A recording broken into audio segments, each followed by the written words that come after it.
Welcome to the chalkboard, my fellow football nerds, for episode number 134 of Chalk Talk. I'm your host, Shane Haff. You can follow me on Twitter and YouTube at Shane Haff NFL. I am flying solo for this Week 14 recap episode today. Not on our normal night. We're getting into holiday season. Schedule's getting messed up, at least for me this week. So I couldn't record on Tuesday night. Mark was unable to make it work tonight. So I'm going to run this one solo. Getting next Tuesday. I'll watch as many games as I can, and Mark will have to carry me through the rest of next week's recap episode, and then obviously the next week. Tuesday is the day after Christmas, so we'll try to smooth that out. We might not have fully fleshed out shows the next couple weeks, but we're going to get you guys something in your feed, and then we'll right after. So this solo show and what we'll have the next couple weeks is not a reflection of waning interest in the podcast for the season. Unfortunately, longtime listeners of the show, we're in our third season now, know that this kind of happens right around Christmas. It's a little hard to juggle it all at times. So we do what we can. We're going to get you guys these episodes out to the best of our ability. And so I'm going to run you through these games from the Week 14 slate. It's typically a little bit shorter show because I don't have Mark to bounce things off of, but at least want to keep you guys up to date with what's going on in the NFL. And so if you're watching, be sure you throw your comments down up on the screen. I'd love to interact with you guys in that way, especially when Mark's not here joining me. It makes it feel a little more like than a monologue. Also streaming this out to my Twitch channel for the first time. I'm on Twitch at Half and Half, twitch.tv/half and half. You guys can follow me on Twitch. I don't stream a lot of video games, but if you have Amazon Prime, you can support me by linking it to Twitch and subscribe to my channel for our posting as well. So let's go ahead and dive into it with the game that Eagles fans don't want to talk about. That is their second straight loss, this time on the road at the Dallas Cowboys, 33-13. And I'll throw these up here so you guys can follow along on the screen as well. So we can talk about what happened in this game. There's a lot of things that play out. Ultimately, the Dallas Cowboys are on a heater over the last 6 weeks of the season. Dak Prescott is playing incredible football. He goes 24 of 39 in this game for 271 yards. He tossed 2 interceptions. They were able to get the rushing attack going. They rushed for 138 yards on 32 carries and another touchdown. Dallas opened this game up doing scoring on their first 4 drives. They went touchdown, field goal, touchdown, touchdown. And ultimately they have a 24-6 lead at halftime. Now, I have to shout out, as much as I love kickers. Mark hates kickers. Mark's not here. I get to talk about kickers all I want. Cowboys kicker Brandon Aubrey hit a 60-yard and a 59-yard field goal in this game. He also hit one from 50, so incredible performance from him. The Cowboys have won 5 straight games, and they've scored 30-plus points in each of those games. And so the offense is hot, and they haven't played in this. You've got the Panthers, you've got the Seahawks. They've seed in the NFC, technically at 10-3. And yeah, defense hasn't been great, but since getting punched in the mouth by the 49ers early this season, the Cowboys have responded in a major way, and they're very much a Super Bowl contender. They have not made it to an NFC title game since 1995. They're trending that direction. Now, on the flip side of the ball, the Eagles are reeling after losing 2 straight. They became the first team in NFL history to have 10-plus wins and lose back-to-back games by 20 or more points each time. And so the Cowboys earlier this year got punched in the mouth by the 49ers and they rebounded. The Eagles got punched in the mouth by the 49ers. They proceeded to get punched in the mouth by the Cowboys. Now, granted, traveling across the country, Cowboys have extra rest, whatever. You can make those excuses. It's time for the Eagles to step up. If they want to remain a contender, if they want to be thought of as a contender, they've got to sweep their last 4 games and do something, respond. And so we'll see what they're able to do there. One of the biggest issues for the Eagles over the last 3 games is their third downs. Per Shiel Kapadia on Twitter, a great follow on Twitter for stats and things. Eagles are sacking opposing quarterbacks 5.1% of the time on third downs. That's the worst rate in the NFL. For a team that invests so heavily in their pass rush at the depth positions at times, you've got to be able to get home. And there's an element of the pass rush wearing down. You've heard me, if you listen to some of my other podcasts on the Shane, on the BG and Ray, you've heard me talk about the Eagles' lack of rotation at edge rusher. And you see that playing out. I think this pass rush is wearing down, and they haven't been able to get this team off the field. In the last 3 weeks, the defense has forced 52 third downs. They've only gotten off the field on 16 of those. That's 30.7% of the time. They've allowed 30 conversions on third down, 3 on fourth down, and 3 via penalty. And so it's really hard when you're giving up drives like that. And Grant, the defense did buckle down. It was 24-6 at half. The defense comes out and they get a 3 and out off a short field after a turnover. And then they get a defensive touchdown. And then they allowed back-to-back field goals. They only allowed 9 points in the whole second half. And so the defense did step up, but the offense didn't do their part. And the offense largely didn't do their part due to miscues. It wasn't like they didn't have yards. I mean, they put up yardage in this game. You scroll over and look at the team stats. They put up 324 yards. Now, they were still outgained by a 75-ish yards, but 324 yards is not a bad day in the office. 3 fumbles that were lost. You have a couple of ups. You put the ball just on Devonta Smith's fingertips in the end zone, and it doesn't come down with a catch. You hit A.J. Brown in the hands, and it's not caught. And so there was a lot of miscues for this game. At the end of the day, the offense has just been sloppy. The defense stiffened up, like I said. They only allowed 9 points in the second half, but the offense didn't do anything. Now, if you're an Eagles fan, take heart. The Eagles have 4 games left: Seattle, the Giants twice, and the Cardinals. Per DVOA, all of those are bottom 9 defenses in the NFL. And so the Eagles offense, they can ramp up. They can get going here. They can get some of their swagger back and be a different team come the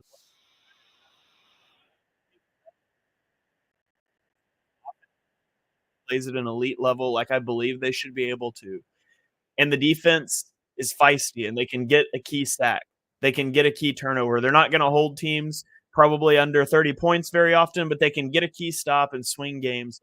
That's the Eagles' path to success. I put a thread out on Twitter talking about the easy buttons I think this offense needs to push in terms of running back screens, curl routes, slant routes, things they're extremely good at, but they're very low usage. Some things I think they need to fix in the running game. You can go check that out. It's on my Twitter at ShaneHalfNFL. I'm going to try to get something up on the defense later this week.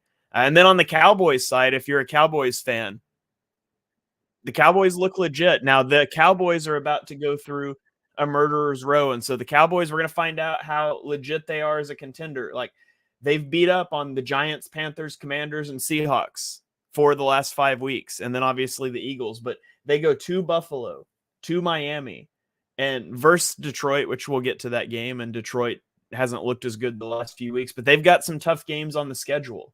And so it's time for Cowboys fans to continue that hot streak. Their defense is playing well, Seattle game notwithstanding. It's time for the Cowboys to go on a run. If they want to make a push, they still need the Eagles to lose another game to secure the division, but they've got to do their part and keep winning. So it's going to be really fascinating to watch this one play out over the next 2 weeks. We'll go to a couple comments here. We got Omar says Shane on YouTube says Shane's doing the Lord's work. Thanks for joining the show, Omar. We've got Todd on Facebook asks, is it a chance Frank Reich could be called as a consultant for offensive coordinator? I mean, it's always a chance. I don't think that's the answer. I think there's some pretty easy answers on the offense, and I'll get into that more later this week as well. But I mean, it never hurts to bring another mind into the building, in my opinion. So I'm not opposed to that move, but I certainly don't think it's the end all be all move to win the game or to get this offense back on track. So All right, let's keep rolling here. And again, you guys drop the comments here if you are watching live. We'll talk Thursday night football here. New England at Pittsburgh. New England wins this game 21-18 behind an 19 of 28 performance for Bailey Zappi. He threw for 240 yards and 3 touchdowns with 1 interception. Obviously, Pittsburgh starting Mitchell Trubisky with Kenny Pickett's injury, and Trubisky was 22 of 35 for 190 yards, 1 touchdown, and 1 interception. The Steelers have suddenly dropped 3 of their last 4 games, including back-to-back losses to the Cardinals and the Patriots. The Cardinals and the Patriots, 2 teams that were in the contention for the number 1 pick. Like, the wheels are coming off in Pittsburgh. In this game, they fell into a 21-3 hole. And then they made it a game late, but at the end of the day, a loss is a loss, and Pittsburgh is now 7-6, and they have an uphill battle to get into the playoffs. And we're going to talk playoff picture and who I would like to see in the playoffs near the end of the show, but it's going to be a tough sledding for the Steelers to get there. They became the second team in NFL history to lose consecutive home games to teams with double-digit losses. Think about that. Consecutive home games, 2 teams with double-digit losses. That's just wild. Mike Tomlin is generally a really good coach in situations. Like, this isn't something that happens to Mike Tomlin teams. And so they got to get this back on track. They got to right the ship. Getting Kenny Pickett back will certainly help, but there's no rushing attack.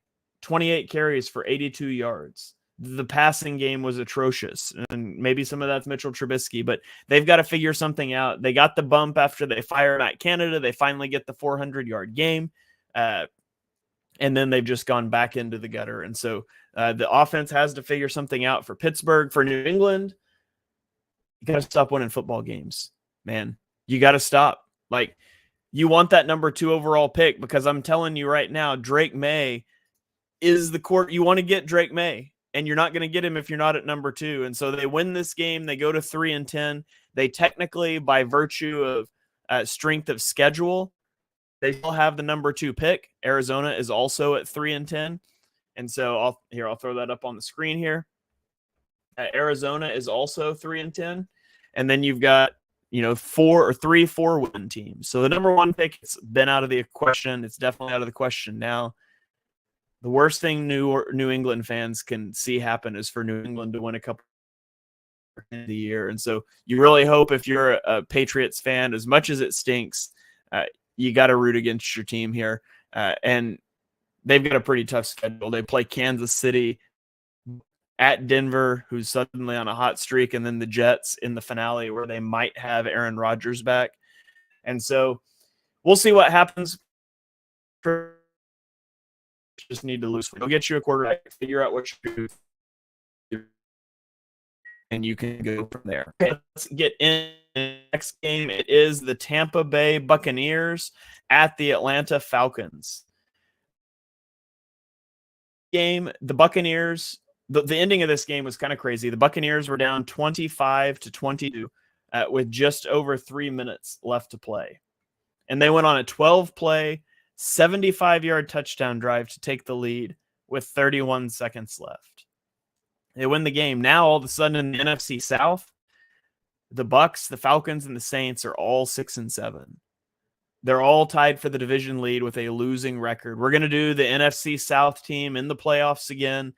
Man, if you could ever make a case to keep a division out, it's the NFC South. But we'll get into that here in a little bit with what I would like to see happen in the playoffs, the matchups I'd like to see. The Falcons, 5 starters going into this game, and somehow they left this offensive lineman, Jake Matthews. They lost offensive lineman Chris Lundstrom. They shot him. Their kicker, Young Hoku, missed 2 field goals, and he's only missed 1 all season. He had the highest accuracy percent in the NFL. And you look at this Falcons schedule. They're 6-7. 5 of their 7 losses have been by 1 score. And there's an element of being clutch in 1-score games. There's also, we know, an element of luck. And they've been unlucky in that regard. And so the Falcons trying to make a push for the playoffs here.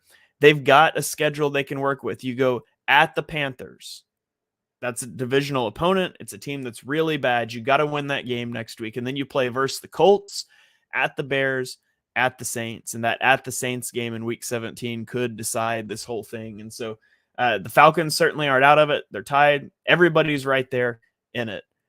In this game, Desmond Ridder threw for a career high 347 yards, 26-40, 347 yards. He had a touchdown.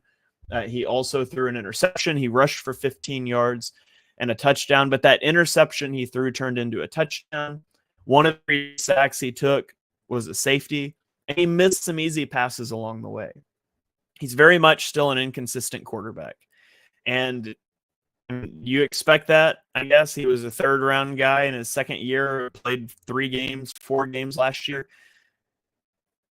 They need to step up, and he's shown some flashes. They just need more consistency out of him if they're going to make this push. Okay, let's go on. Before we go to another comment here, Todd on Facebook asks, what help can fix the problem, whether coaching or scheme? Assuming this question is about the Eagles. I think for the Eagles, they've got to get better pass rush, and I think it starts with getting your legs back in the trenches. You get better pass rush. I thought the secondary did a good job of challenging throws, but Dak was making a lot of tight window throws. And so you've got to be able to get off the field when the opportunities present themselves. And Shaq Leonard will help in the linebacker room. He's far from the solution. At the end of the day, you're going to have to live with the spine of your defense being problematic and trying to overcome that. And so whether that comes down to installing a little more of a Brian Flores style blitz 6 or blitz 3 sort of scenario, or if you want to try to continue to play traditional defenses, I just think you're going to have to win in the trenches. That's where it all starts for this defense. That's the philosophy with which the roster was built. And if you're not winning in the trenches, the defense isn't going to be very good. And so the offense is going to have to step up. Okay, let's get on to our next game here. This was the game of the week. It's the Los Angeles Rams at the Baltimore Ravens. And the Ravens win this game in overtime, 37-31. And so you just got to watch this game. This game was incredible. Matthew Stafford was playing outside of his mind in this game. He played an incredible game. And for the Rams, Stafford throws for 294 yards, 3 touchdowns. He took 2 sacks. They're getting contributions from so many guys. Kyron Williams was a late round draft pick, 25 carries, 114 yards. Cooper Kupp, 8 for 115 yards and a touchdown. Puka Nacua had 84 yards. He also had a 6-yard rush. Like they're cobbling together enough of an offense to go win these games. And it's just a great performance for the Chargers that came up just short. Like Stafford made some crazy throws, sidearm, fading out of the pocket. He threw a touchdown to the back corner of the end zone that was incredible. And the Ravens took a lead in this game with 1:16 left. They took a 3-point lead. And Matthew Stafford in that 1:16 gets the Rams into field goal range to force overtime, but it just wasn't enough. They trade 3 and outs in overtime. Baltimore gets the ball first, 3 and out. The Rams go 3 and out, and Tylan Wallace gets a 76-yard punt return touchdown to walk this game off. This is an encouraging performance for the Rams. Baltimore on the season is giving up 1 touchdown every 10 drives. The Rams scored 3 touchdowns in 12 drives. This offense is coming together. If you eliminate the games where Stafford was injured, the Rams would rank 4th in offensive EPA and 4th in success rate. That's incredible. This is a team we talked about being so void of talent. And yet they threw a lot of darts at the dartboard and they found some guys that can play. And Sean McVay's coaching these guys up. And it'd be really sad if the Rams missed the playoffs. I want the Rams in the playoffs. Not to tip my hand for later in the show. I want the Rams in the playoffs. Hopefully the Packers and the Rams can get the wild card and the Vikings are the team that falls out. You look at those 3 teams.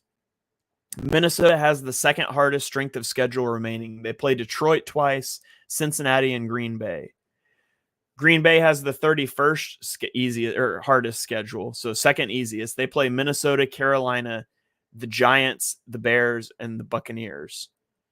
And then the Rams have the 20th strength of schedule remaining. San Francisco, which is a tough game, Washington, New York, Giants, and New Orleans Saints.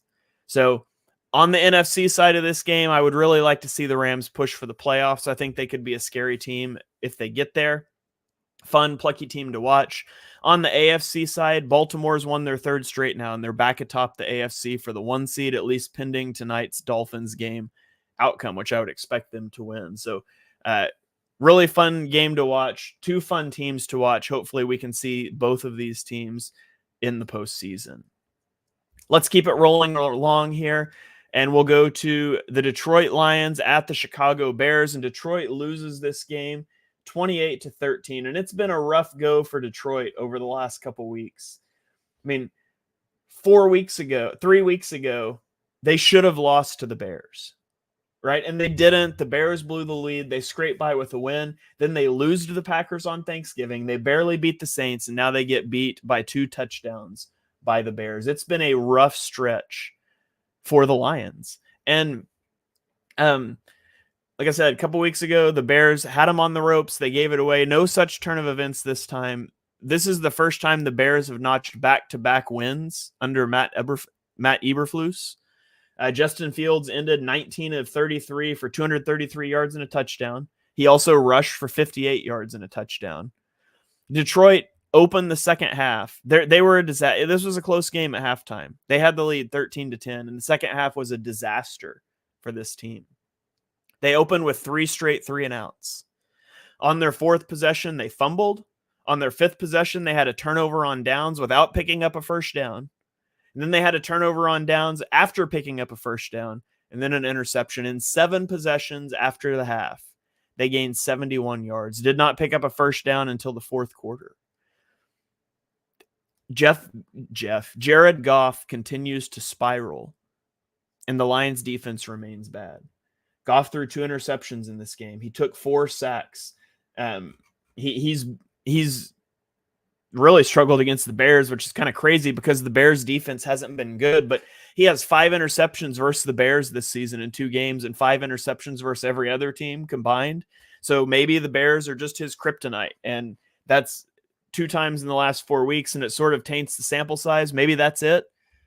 I kind of think Jared Goff is just having a rough stretch, and all of a sudden this Lions team, their arrow is pointing majorly down. Now they're going to be in the playoffs. I just don't think they're ready. The quarterback play is not good enough.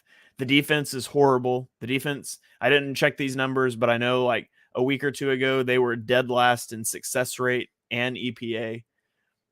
I just don't think they're ready for prime time. And that's disappointing for Lions fans. Going to have to hit on draft picks.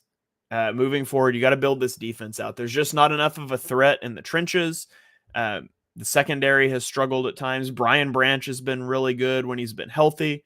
You're just going to have to continue to build out this defense, I think. So you're going to be in the playoffs. Maybe you win a wild card game. I just don't have a lot of faith that the Lions are much of a threat come playoff time, but crazier things have happened. Okay, let's go to our next game, which is the Cincinnati Bengals the Indianapolis Colts at the Cincinnati Bengals, and the Bengals boat race the Colts in this one. And Jake Browning did it again. Man, last week we jokingly asked, is Joe Burrow a system quarterback? And I will never believe that. Joe Burrow, hear me, Cincinnati fans, Joe Burrow is a great quarterback. Jake Browning's looking pretty good off the bench too. He went 18 of 24 for 275 yards, 2 touchdowns, and an interception in this game. He took 0 sacks, 122.7 quarterback rating. He also rushed for a touchdown. He has a 79.3% completion percentage through his first 3 starts. That is the highest mark by any quarterback in his first 3 starts in NFL history. Just a wild stat. The Colts dropped into an early 14-0 hole in this one, and they were able to climb out of it. They were able to tie it up, but then they couldn't get out of their own way. They had a muffed punt. They had a 1st and goal from the 25 because penalties kept moving them back. And ultimately, they weren't able to score again. after halftime. Mr. Crockpot chiming in on YouTube says Minshew Mania feels like an eternity ago. Yeah, absolutely. And I didn't think Gardner Minshew was awful in this game. 26-39, 240 yards and a touchdown, 1 interception, 3 sacks. I don't think he was the reason they lost, but there was just a accumulation of errors. The running game wasn't doing anything, 2.6 yards per carry. Obviously, Jonathan Taylor is out injured. Zach Moss couldn't get anything going, 2.2 yards per carry. Just too many miscues, no running game. It's going to be hard to win with a backup quarterback under those circumstances. And on the Bengals side, it's incredible to me that the Bengals, without Joe Burrow, have a shot at the playoffs. But they are currently one of 6 teams in the AFC that is 7-6, and they're fighting for 2 spots. Now, I'll get into at the end of the show what I want to see happen in the playoffs. I've teased that out already. We'll talk about it. It's going to be wild to watch the AFC breakdown.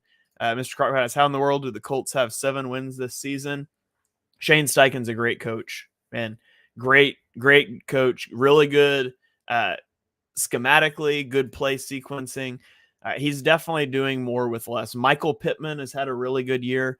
Michael Pittman's a guy that I would have said coming into this season isn't really a true wide receiver 1.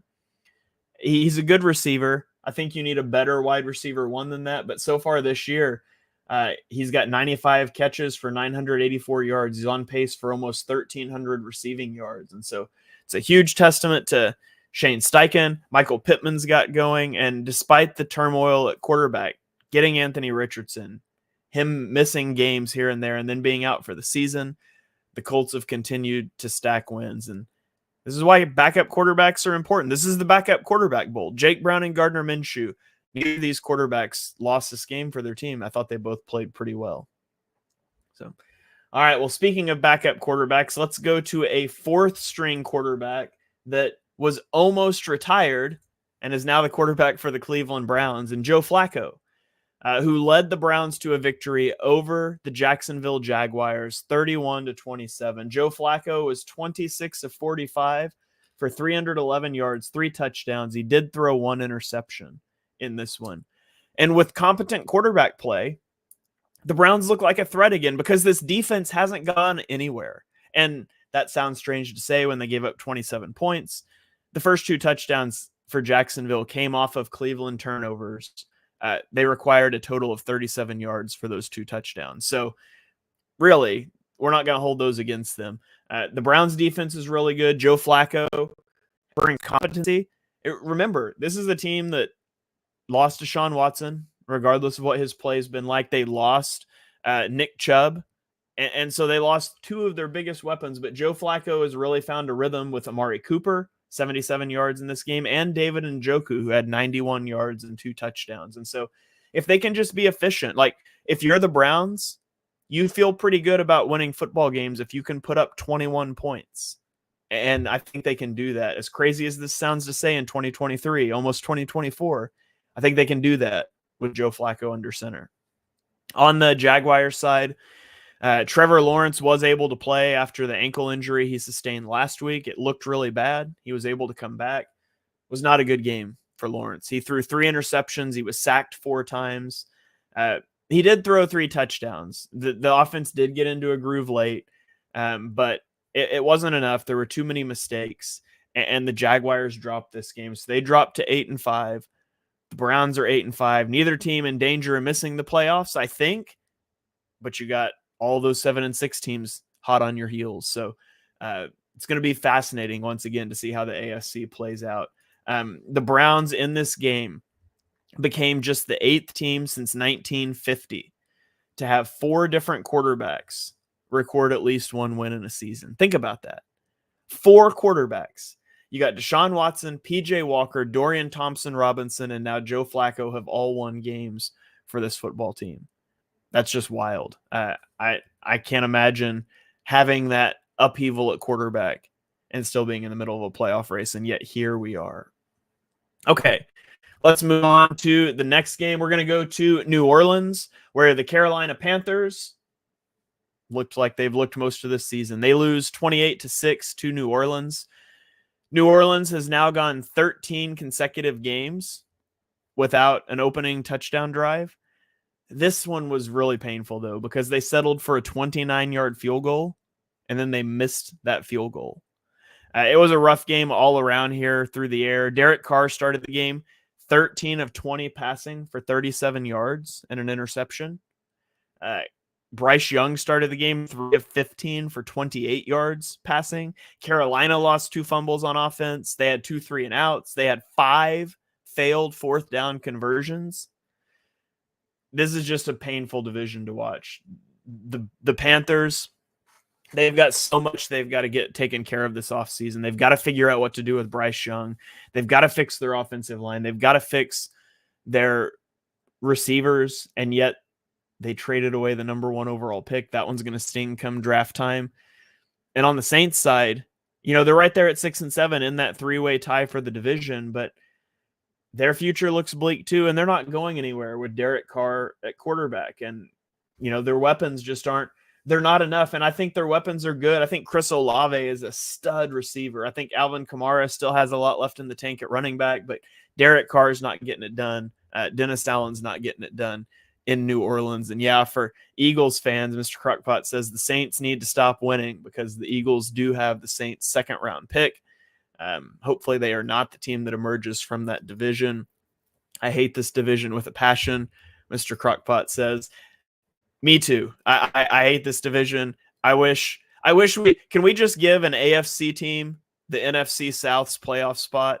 Like, I don't even need an extra NFC wildcard team because there's not NFC wildcard teams either, but there's a lot of teams that I want to see in there in the AFC. So that's what I would like to see if it were possible. Okay, let's go to MetLife, where the New York Jets beat the Houston Texans 30-6. Zach Wilson, fresh off his benching, played the best game of the season. He looked really good in this game. Like, this is the game that you buy into if you're a Jets fan, but you've seen it go the other way so many times, it's really hard to buy into it. I mean, he used his mobility to evade rushers. He had a couple really good throws into tight windows. This game was 0-0 at half, and then the Jets scored on 6 possessions in the second half. The only one they didn't score on was the Zach Wilson fumble that led to the Texans' only touchdown.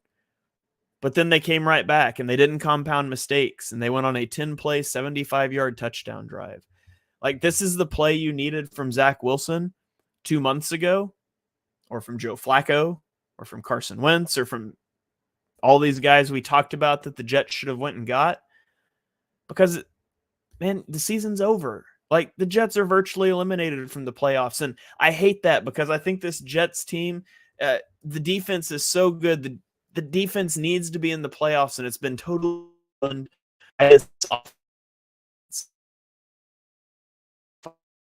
they have less than a 1% chance to make the play. Even if I'm trying to find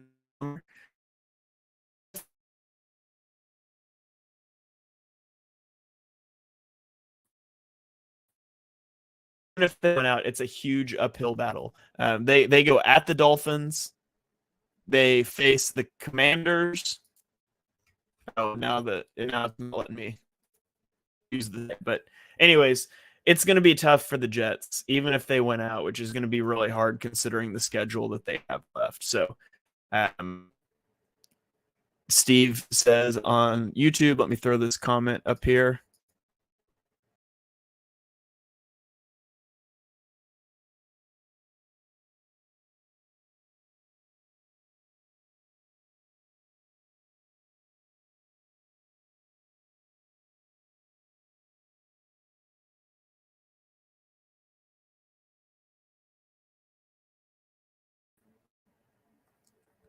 And we're back. Streamyard kicked me out and acted like we didn't have internet. We did. So let me put my screen share again here. And we'll back into Steve says you're not going to lose 6 defensive starters, including your top 5 tacklers, and have continuity. Defense is what it is. Whoever's orchestrating the offense needs to do a better job, and so do the players. I think he's referring back to the Eagles game, and yeah, that's certainly accurate. But for the Jets here, Wilson ended. This was his first 300-yard performance this season which is, again, kind of just mind-blowing. On Houston's side here, this is a big loss for Houston. They had the opportunity to tie Jacksonville at 8-5 if they could have won this game, and they weren't able to do so. But even bigger, they lost CJ Stroud to a concussion in the fourth quarter, which will likely make him miss the Titans game. They also lost Nico Collins 3 snaps into the game. They were already missing Dalton Schultz and Tank Dell, and so attrition here with the Texans. They're going to have to figure out a way to beat the Titans, likely without Stroud and missing a lot of playmakers to really stay competitive, or they're going to risk falling out of the division here. So fingers crossed for the Texans. They need to get healthy and be able to move forward. Okay, let's go into the Sunday afternoon slate. And this game was a barn burner. The Minnesota Vikings at the Las Vegas Raiders. This game ends 3-0. 3-0. Can you imagine? In the year 2023, playing a 3-0 football game. The Raiders and Vikings combined for 34 third down attempts in this game. They finished the day combined for 433 yards and 17. Wildly inept offense here. On the Raiders side, the Antonio Pierce bump has worn off for the Raiders with 3 straight. At 5-7, they technically have a shot at the playoffs, but it's not a very good one.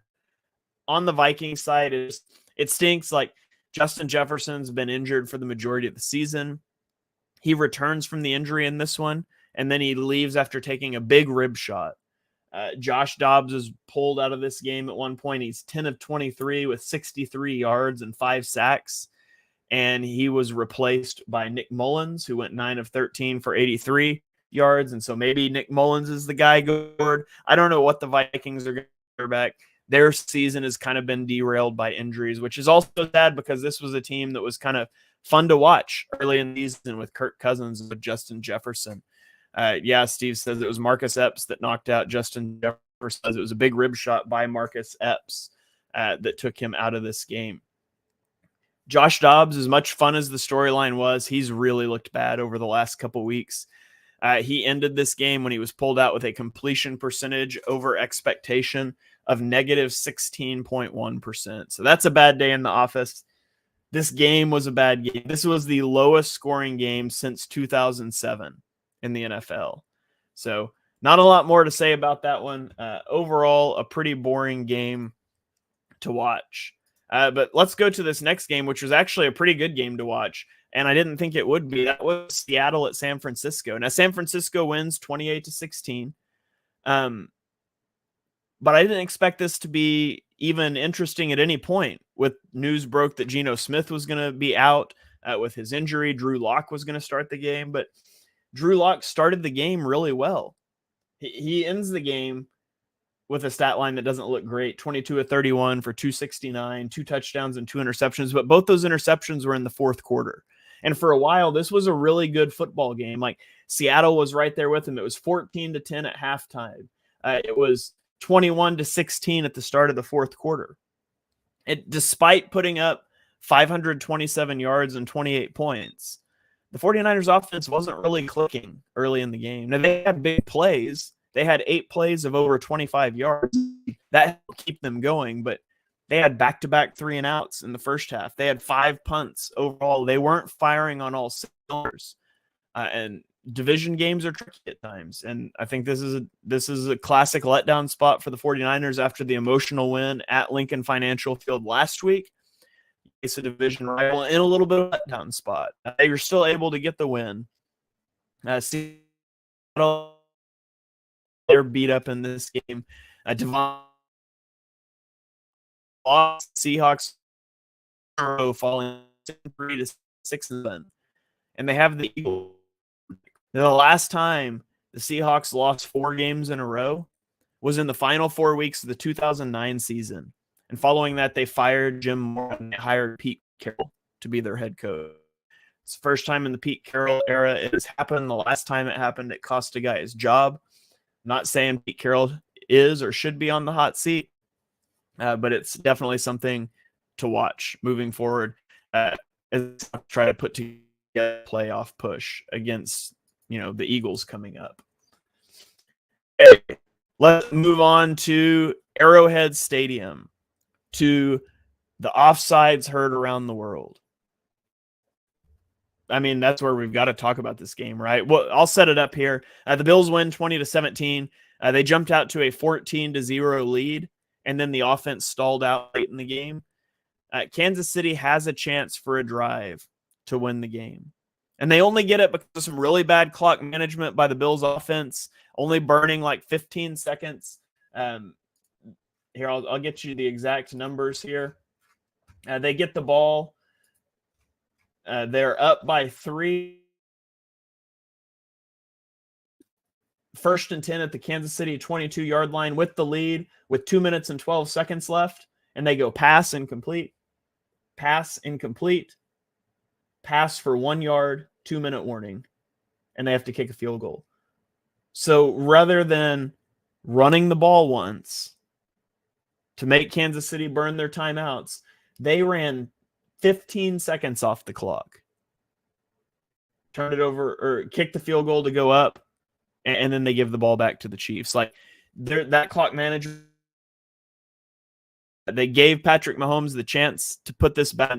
They went on a drive, and then we all know what happened. If you look up, you get Patrick Mahomes throws it to Travis Kelce. This is not a design play. Travis Kelce's running downfield. He sees 2 guys about to tackle him, and he sees Kadarius Toney behind him running up the middle of the field, and he throws him the football. And Toney runs for a game-winning touch, or so we thought.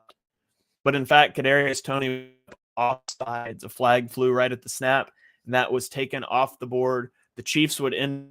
That was done, but the Chiefs would end up turning it over on downs.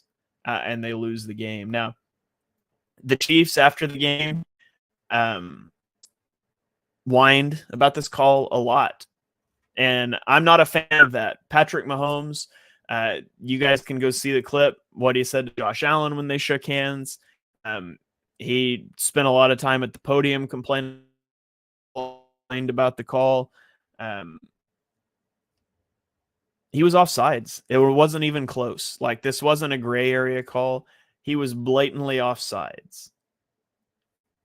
I don't know how you don't want the NFL to call that. Just line up on side. Like, that's a pretty simple solution. And I hate that they're whining about this call. Look, NFL officiating has been bad, and we can acknowledge that. And I talked about it last week at the end of the Chiefs game. NFL officiating is atrocious. He was offsides. And so, sucks. You lose the game because of it.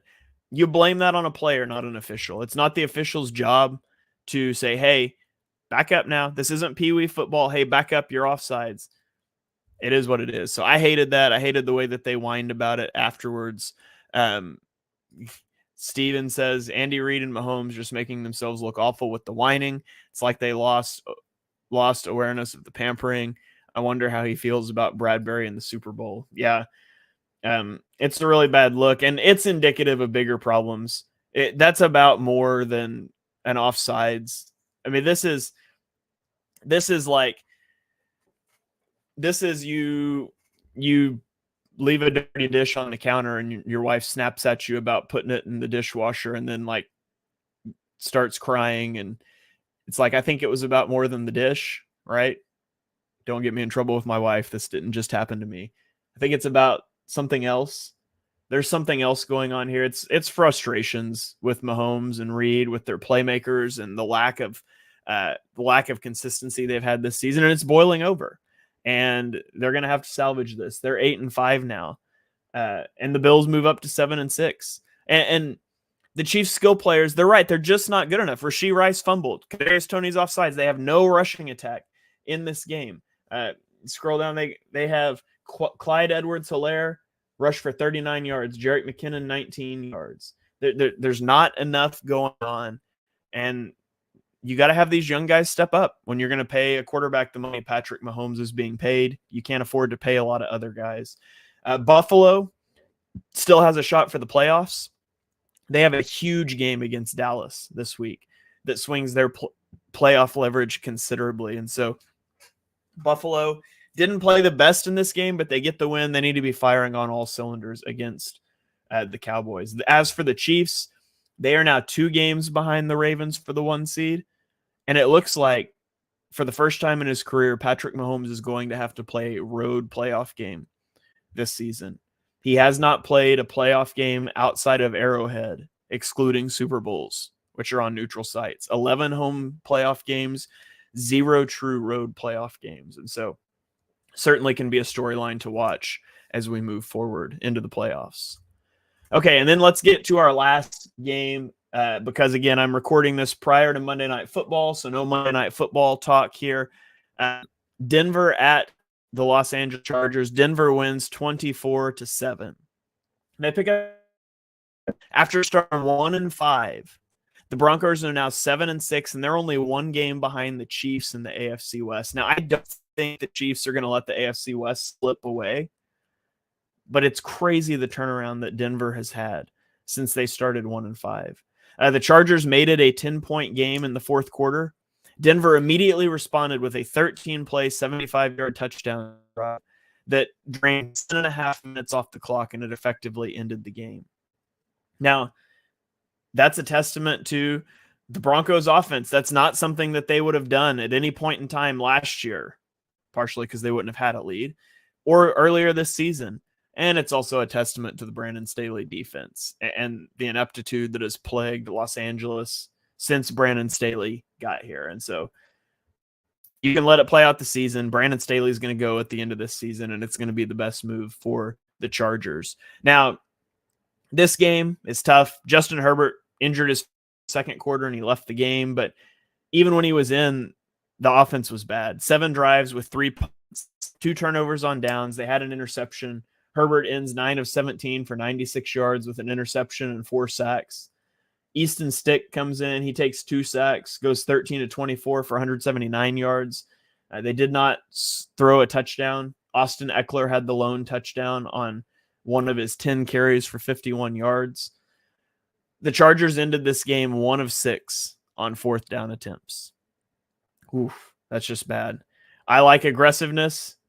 You got to be better on 4th downs than that when you're going for them. And you look at Denver, and I said last week or 2 weeks ago, I can't remember, that Denver, I wasn't buying the defense yet because their EPA and success rate isn't very good, or their success rate isn't very good. It was near the bottom of the league, but they were getting so many turnovers. But over the last 8 weeks, they've held opponents to 15 points per game. That's pretty impressive stuff. Now, has it been the best opponents? The Chargers? No. The Browns? Good team, bad offense. Vikings?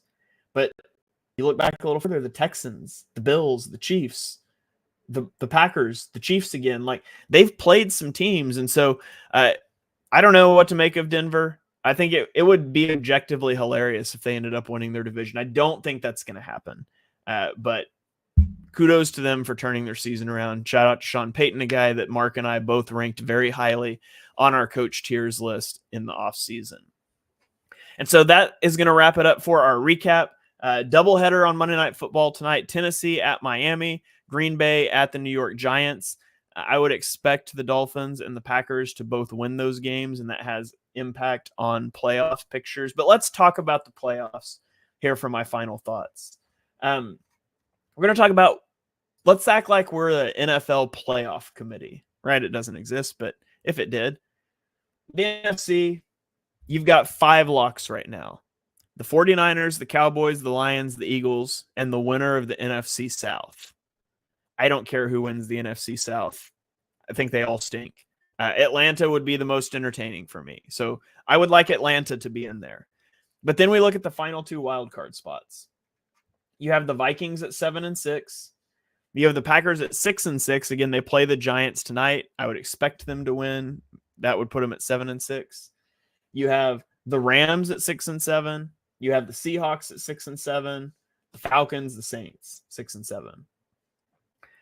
For my money, the most interesting playoff picture for the NFC. Give me the Falcons as the 4 seed. I want the Packers and the Rams in the playoff. The Vikings are falling out of it. They're in quarterback purgatory right now. Justin Jefferson's hurt again. I just don't think the Vikings are very good at the moment. The Packers have started to come on as of late. I would like to see Jordan Love in the playoffs. I think that would make for some fun matchups.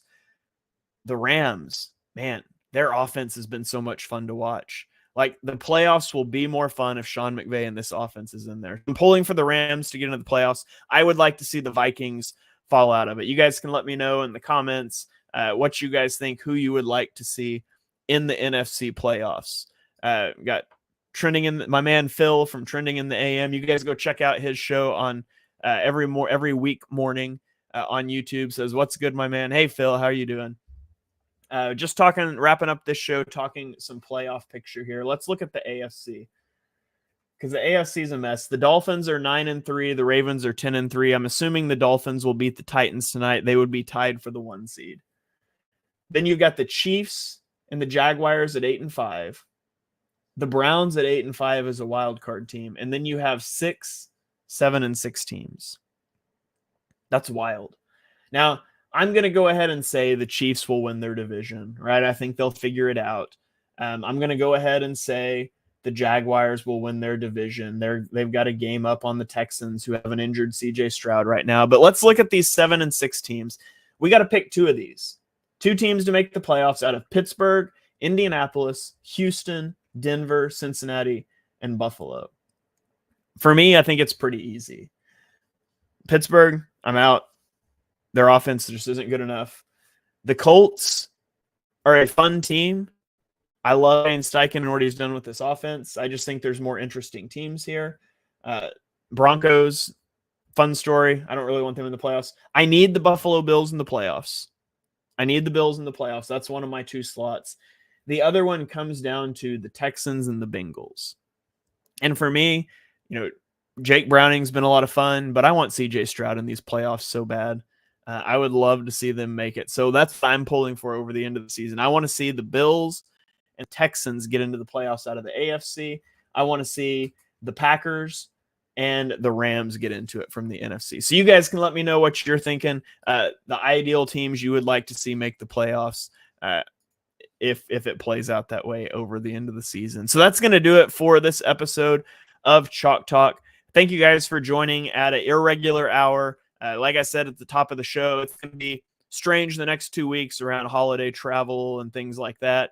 But we will be fully back right after for the end of the season, the playoff push, and into draft season. So this podcast is not going anywhere.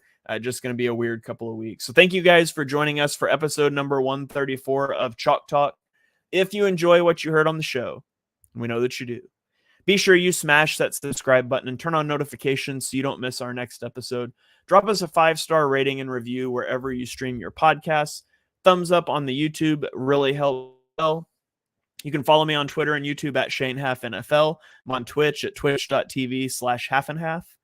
You can follow Mark, even though he skipped out on us today, on Twitter at MarkHenryJr_. And we will catch you next week for NFL Week 15 recap show.